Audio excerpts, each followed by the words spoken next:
तो अगर students question है कि an aluminium sphere is dipped into water, एक एल्युमिनियम का स्फीयर मान लो, तो ये एक स्फीयर हो गया। अब इसको हम लोग पानी में डुबा देंगे, तो it is dipped in a water, water में डुबा दिया इस तरह से। सपोज करो कि वाटर का डेंसिटी यहाँ पे रो है, rho is the density of water, density of water, और जो डुबाया है उसका वॉल्यूम वी है। मतलब यहाँ पर हमने माना है कि V is the volume of the sphere, जिसको डुबा रहे हैं उसका वॉल्यूम यहाँ पे हमने वी ले लिया।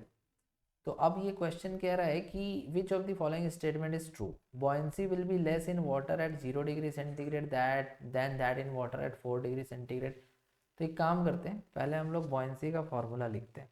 जब भी किसी ऑब्जेक्ट को लिक्विड में डुबाते हैं तो the buoyancy is given by rho into V into G, जहाँ पे ये जो रो है ये है density of liquid, density of liquid यहाँ पे रो है, और वी यहाँ पे वॉल्यूम ऑफ द बॉडी है जिसको डुबाया गया है, और जी यहाँ पे ग्रेविटी है।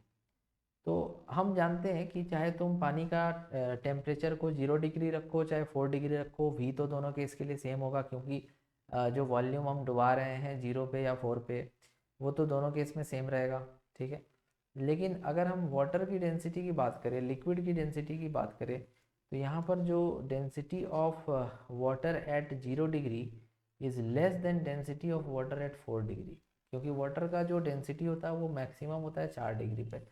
तो इस वाले रिलेशन से हमको पता चल गया कि अगर डेंसिटी ज़्यादा होगा तो बॉयंसी का फोर्स भी ज़्यादा होगा। तो फोर्स ऑफ बॉयंसी जो 4 डिग्री पे होगा वो ग्रेटर होगा than force of buoyancy at 0 degree centigrade. So buoyancy will be more in water at 0 degree, नहीं, buoyancy will be less in water at 0 degree than in water at 4 degree. हाँ, ये सही है।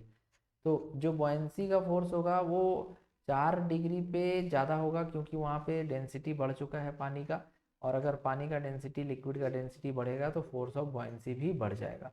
तो first option will be correct in this question. I hope तुमको ये doubt समझ में आ गया होगा। Thank you so much.